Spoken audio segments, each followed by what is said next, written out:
Oke, kembali lagi. Di sini akan ada videonya tentang pemasangan seal clamp dan klep di Suzuki Katana. Nah, ini kita siapin dulu nih seal klepnya. Kita udah minyakin tuh di bagian pinggir-pinggirnya. Pakainya pakai minyak mesin aja. Nah, ini kita siapin pernya, lalu dudukan dari per klepnya. Kita bersihin dulu. Bersihin ya sampai benar-benar bersih. Bisa dibersihin pakai bensin itu juga nggak apa-apa. Nah, ini yang sisa-sisanya kan sebelumnya saya kasih oli biar nggak karatan pada saat penyimpanan. Nah, di pinggir-pinggirnya kita bersihin ulang lagi sebelum nanti kita kasih assembly loop yang ada di bawah. Nah, ini kalau udah bersih ya kita siapin.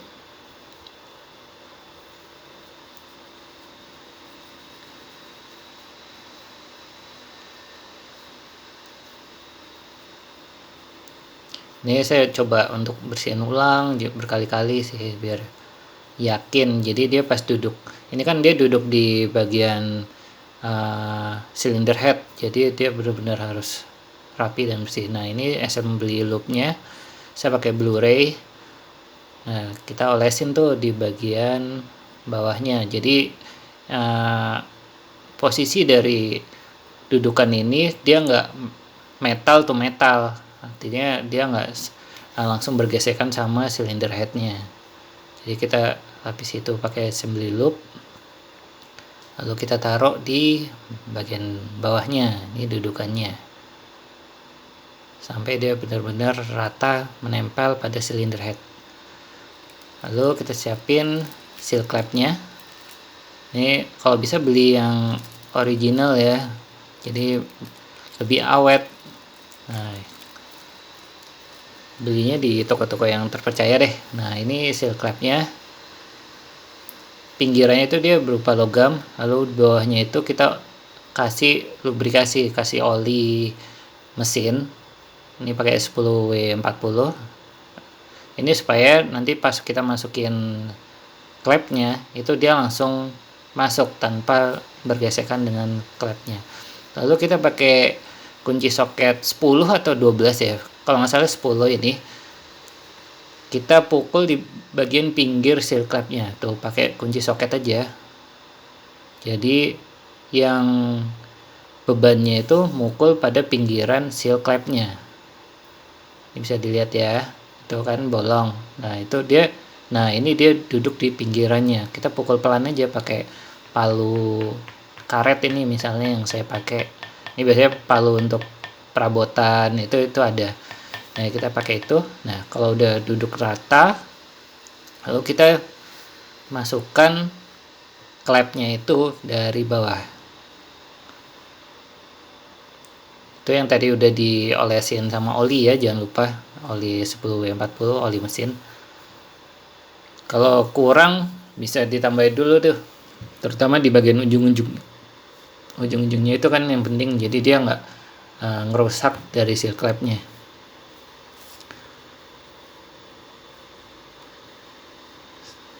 Oke, semuanya udah yakin bersih, lalu dimasukkan. Pokoknya semua kayak klep-klep ini harus ditandain ya, ini di klep nomor berapa, supaya waktu kita scare klep sebelumnya itu nggak sia-sia gitu. Nah, ini kita pelan-pelan ya masukin klepnya sehingga masuk ke dalam seal clamp-nya. Nah, di seal clamp-nya kita bisa kasih oli sedikit lagi, oli mesin. Nah, itu dorongnya pelan. Oke, habis itu sudah masuk. Lalu selanjutnya kita bersihin aja tuh yang bagian atas ya, kan udah masuk, jadi aman lah. Jadi di bagian seal clamp-nya itu udah ada oli untuk ngelindungin seal clamp-nya juga. Udah aman sih ini. Habis itu kita tinggal siapin bagian-bagian lainnya seperti per clamp-nya ini sama dudukan atasnya tuh. Nah, untuk naruh klepnya itu perhatikan juga ya, itu bawahnya itu harus yang datar. Nah, yang datar itu yang nempel di bagian dudukan yang nempel ke silinder head. Jadi jangan kebalik ini posisinya nih, posisi seal clap, pair clap. Nah, untuk di bagian pair clap ini kita juga bersihin lagi. Ini sebelumnya saya kasih oli sih untuk ngindarin karat, soalnya penyimpanan waktu itu kan lumayan lama ya. Saya juga ini untuk bersihin semuanya makan waktu, jadi supaya nggak karatan, jadi dimasukin ke plastik lalu saya kasih oli mesin biar nggak karatan dia. Nanti setelah dibersihkan, kita siapin tuh assembly loop yang tadi kita biasa pasang itu, yang Blu-ray. Nanti kita beri assembly loop ini di bagian pairnya, terutama yang nempel ke dudukan bawahnya tuh yang kita udah pasang tadi di awal. Nah, setelah bersini tuh, wah, masih kurang nih, kayaknya masih kurang, jadi saya bersihin lagi tuh.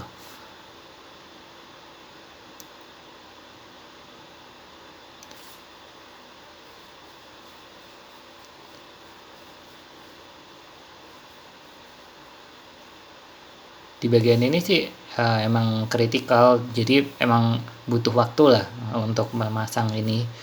Jadi nggak boleh buru-buru, misalnya ada yang ketinggalan atau apa atau kurang bersih, jadi emang harus dibersihin banget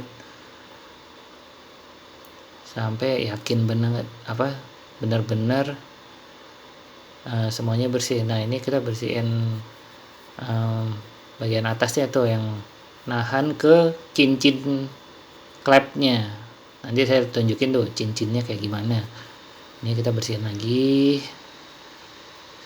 Membersihkan ini juga kita sambil merhatiin loh ya, apakah ada yang rusak, ada yang miring. Kalaupun ada yang rusak, mendingan stop aja. Jadi stop, kita cari spare part yang persis, lalu kita beli.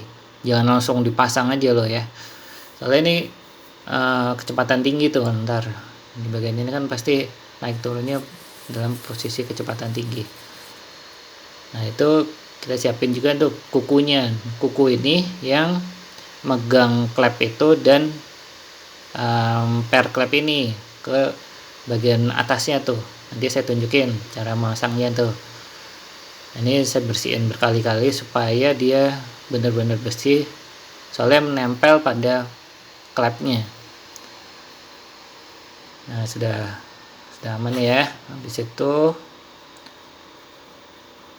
saya juga beberapa kali bersihin, masih aja ada kotor, terus masih aja ada kotor gitu. Jadi nggak masalah, kita ambil waktu agak banyak atau spare waktu untuk membersihkan itu semua. Tuh udah disiapkan yang di sebelah kiri itu kan ya, pair sama klepnya dan cincinnya ada 2 loh ya. Kalau cincin sih nggak apa-apa, tertukar ataupun apa, beda-beda, nggak usah dinamain.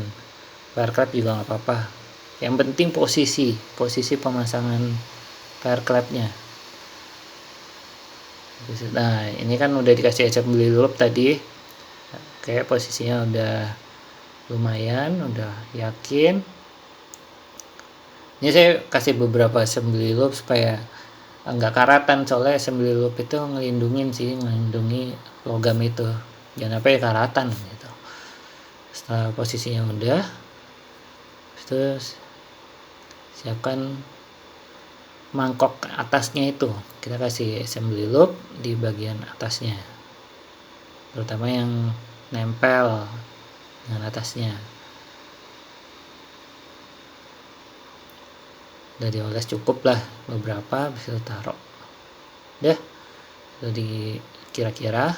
Nah, setelah itu persiapan untuk ambil kompresor itu sih, tapi ini kita siapin aja nih cincinnya. Ini saya oles sedikit lah supaya dia nanti nempel tuh, nggak copot. Gunanya assembly loop juga dia membantu nanti pemasangannya. Nanti bisa dilihat sih soalnya kalau ada assembly loop itu dia kayak lem, jadi dia nempel di klepnya. Nah, saat kita dorong pernya, nanti dia bisa ditaruh di posisi yang pas. Nanti kita tinggal mundurin kompresor klep. Sebentar lagi paling saya siapin. Nah, ini kompresor klepnya. Kalau mereknya sih kalau nggak salah cap mata itu lumayan lah untuk alat-alat perkakas ginian. Kita ambil posisi yang enak ya. Nah, assembly loop itu bantu kayak gitu tuh, jadi posisi miring aja dia nggak langsung lepas gitu kan. Kalau nggak pakai assembly loop, selain ngerusak pinggirannya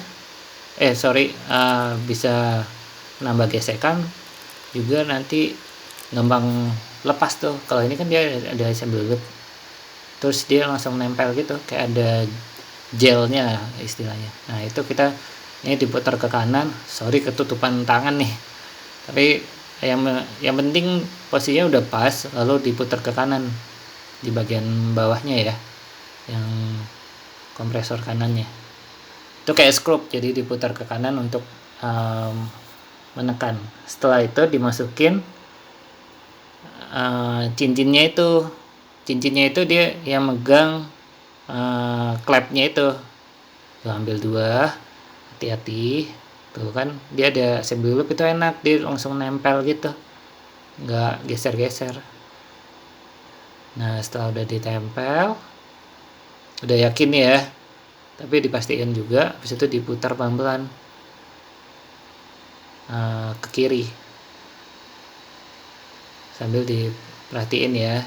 Tuh kan udah masang tuh kiri. Nah, kan perel mulai ke atas, compression artinya ya mengurangi tekanan. Habis itu udah tuh dia udah langsung kepasang sih. Nah, sebelum kemana-mana sambil merhatiin tuh dia posisi cincinnya, dia benar-benar ngunci sama capnya atau topi yang atasnya enggak gitu. Ya, hampir lupa untuk bagian pemasangan klep. Setelah semuanya selesai, terpasang klep dan seal klep, lalu setiap bagiannya itu kalian palu ya, itu pakai palu yang tadi yang berbentuk plastik tadi di bagian titik atasnya. Jadi itu yakinin kalau klep itu udah terpasang sempurna dengan seal klep maupun cincinnya. Jadi itu untuk menjaga pergerakan semuanya. Udah setelah semua terpasang dan sudah dipukul sama palu itu bertahap satu-satu sampai semuanya kena dipukul, itu baru sudah selesai semuanya. Oke ya, terima kasih.